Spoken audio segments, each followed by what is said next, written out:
వక్త కూడా రాలేదు, కేవలం ఒక మిత్రుడిగా వచ్చినప్పటికీ ఈ అవకాశాన్ని తీసుకొని, ఎందుకంటే చాలామంది సీనియర్ సాహిత్యవేత్తలు వెళ్ళి ఇక్కడికి వచ్చారు. వాళ్ళందరికీ నేను హృదయపూర్వక అభినందనలు, ధన్యవాదాలు తెలియజేస్తా ఉన్నాను. ఈ సందర్భంగా నేను శ్రీనివాస్ గారిని ఒకటి అడిగాను. మేము ఇంత ఘనంగా జరుగుతుందని అనుకోలేదు. నిజానికి కేవలం సామాజిక స్పృహతో, అంబేద్కర్ గారిపై ఉన్నటువంటి గౌరవంతో, ప్రేమతో, అదేవిధంగా అంబేద్కర్ బాటలో నడిచి ఎంపవర్ అయినటువంటి కవులను ఇక్కడికి పిలవాలని అనుకున్నాం. రజనీ గారు అదే పద్ధతిలో వాళ్ళని ఇక్కడికి ఎంపిక చేసినటువంటి దానిలో అటువంటి వాళ్ళనే ఎంపిక చేసినారు. ఇంకా చాలామంది రాలేదు.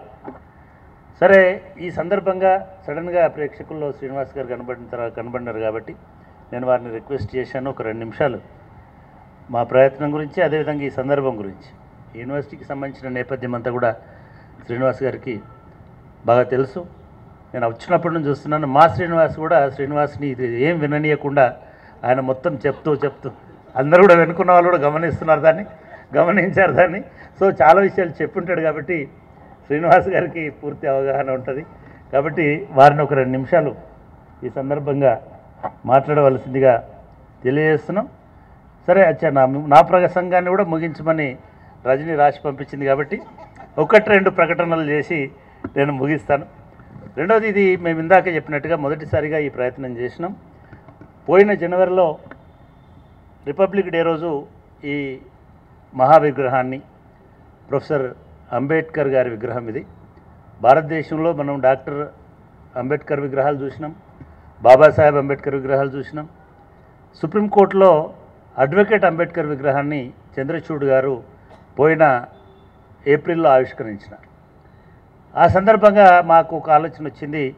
నిజంగా అసలైన ప్రొఫెసర్, ఈ కాలంలో చాలామంది ప్రొఫెసర్ అని పేర్లు పెట్టుకొని టీవీలలో కనబడుతుంటారు, కానీ ఆ కాలంలోనే అసలైనటువంటి ప్రొఫెసర్గా బాంబే యూనివర్సిటీలో లా ప్రొఫెసర్గా ఉన్నటువంటి అంబేద్కర్ ఎట్లా ఉంటాడో ఊహించుకొని ఒక కమిటీ ద్వారా ఈ చిత్రాన్ని రూపొందించడం జరిగింది. దాన్ని మేము పోయిన జనవరిలో రాష్ట్ర ముఖ్యమంత్రి రేవంత్ రెడ్డి గారి ఆధ్వర్యంలో దీన్ని ఆవిష్కరించడం జరిగింది. సరే, ఈసారి మేమేమనుకున్నామంటే, మేము ఒక 43 సంవత్సరాల ప్రయాణం తర్వాత ఒకసారి వెనక్కి తిరిగి చూసుకుంటే సమాజంలో చాలా వర్గాలని మేము ఎంపవర్ చేసినాం అని అనిపించడమే కాకుండా మేము ఇప్పటి వరకు దాదాపుగా ఒక 6.5 లక్షల మంది విద్యార్థులని వాళ్ళ కాళ్ళ మీద వాళ్ళు నిలబడేటట్టుగా, డిగ్రీలో దీన్ని సాధించేటట్టుగా మేము వాళ్ళకి మా విద్యా కార్యక్రమాలు అందించాం. అంతేకాకుండా ఇప్పుడు యాజ్ ఆన్ టుడే భారతదేశంలో అతి కొద్ది యూనివర్సిటీలో లాగా మాత్రమే ఉంటుంది. ఒక 10 లక్షల మంది, 8 లక్షల మంది మా ఎన్రోల్మెంట్లో ఉన్నారు. సరే, ఇవన్నిట్లలో భాగంగా పూలే, అంబేద్కర్ ఈ దేశంలో ఒక విద్యా విప్లవానికి నాంది వేసినారు. కాబట్టి దీన్ని ఒక సోషల్ ఎంపవర్మెంట్ వీక్ లాగా జరపాలి, ఆ ఉత్సవాలు జరపాలని ఈ కార్యక్రమాలను రూపొందించినాం. దీనిలో భాగంగా 2 నిమిషాల్లో ముగిస్తా సార్. దీనిలో భాగంగా ఒక 2 సింపోజియంలు, రౌండ్ టేబుల్స్, సెమినార్లు 2-3, వాటితో పాటుగా ఒక 3 ప్రధానమైనటువంటి ప్రసంగాలు, లెక్చర్సు, వాటితో పాటు మా ఎంప్లాయీస్కి క్రీడలు, మిగతా రంగాలలో అనేక పోటీలు, కార్యక్రమాలు నిర్వహించడమే కాకుండా రాష్ట్ర వ్యాప్తంగా మాకున్నటువంటి స్టడీ సెంటర్స్లో, ముఖ్యంగా 10 జిల్లాల్లో ఉన్నటువంటి, పాత జిల్లాలో ఉన్నటువంటి 10 కేంద్రాల్లో రేపు ఎల్లుండి 2 రోజులు అంబేద్కర్, రాజ్యాంగము, భారతదేశం, లౌకికవాదం ఇటువంటి అంశాల మీద మేము ప్రసంగాలని, అదేవిధంగా విద్యార్థులకు కూడా క్విజ్ కార్యక్రమాలని అన్నీ ఏర్పాటు చేసినాం. ఇది మొదటి అంశం. రెండవది, ఈ ప్రసంగాలన్నింటినీ, అంటే ఇవాళ వచ్చినటువంటి సింపోజియంలో కానీ, రేపు జరుగుతున్నటువంటి రౌండ్ టేబుల్లో కానీ, లేదా ఈ 3 ప్రధాన ప్రసంగాలు బాబు జగజ్జీవన్ రామ్ గారు, ఆ ప్రసంగాన్ని డాక్టర్ నాగేశ్వరరావు గారు, కొండా నాగేశ్వర్, ఉస్మాన్ యూనివర్సిటీ మంచి గొప్ప లెక్చర్ని వారు ఇచ్చారు.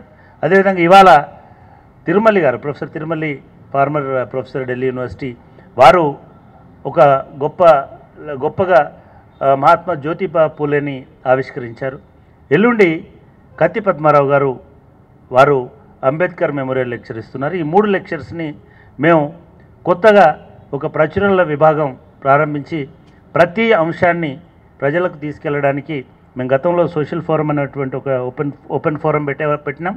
ఇప్పుడు కూడా ఈ ప్రచురణల విభాగం ద్వారా అన్ని పుస్తకాలని తీసుకురావాలనుకుంటున్నాం. అందులో భాగంగా ఈ కవితల పుస్తకాన్ని కూడా ఇవాళ ఇక్కడ చదివినటువంటి అందరి కవితలని కూడా ఒక సంకలనంలాగా రూపొందించి తీసుకురావాల్సిందిగా నేను రజనీ గారిని రిక్వెస్ట్ చేస్తూ ఉన్నాను. దాన్ని కూడా యూనివర్సిటీ ప్రచురణల విభాగం ఓయూ ప్రెస్ అంటే ఒకప్పుడు ఆక్స్ఫర్డ్ యూనివర్సిటీ ప్రెస్, కానీ ఇక ముందు ఓపెన్ యూనివర్సిటీ ప్రెస్ లాగా మారిపోవాలని కూడా నేను ఆకాంక్షిస్తున్నాను.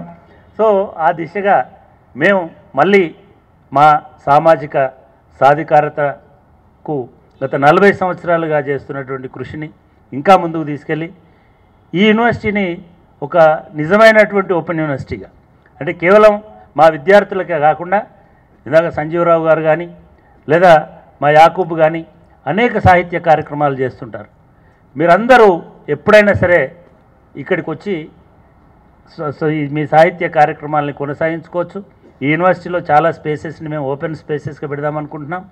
ప్రజా సంఘాలు కావచ్చు, లేదా కవిత్వ సాహిత్యకారులు కావచ్చు, లేదా మిగతా ఎవరైనా సరే సమాజానికి ఉపయోగపడే పనులు చేసి ఎవరైనా సరే మా వేదికని ఇక ముందు భవిష్యత్తులో కూడా వాడుకోవచ్చు.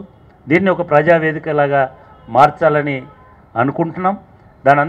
అన్నిటికీ మీ అందరి సహకారం కూడా కావాలని కోరుకుంటూ ఈ కార్యక్రమం ముగించడానికి ఇంకా చాలా టైం ఉంది. అందరికీ సన్మానం కూడా చేయాల్సినటువంటి బాధ్యత ఉంది. కాబట్టి మా మిత్రులు అదేవిధంగా అనేక విషయాలలో మాకు అండగా ఉండేటువంటి శ్రీనివాస్ గారిని 2 నిమిషాలు ప్రసంగించవలసిందిగా కోరుతున్నాను.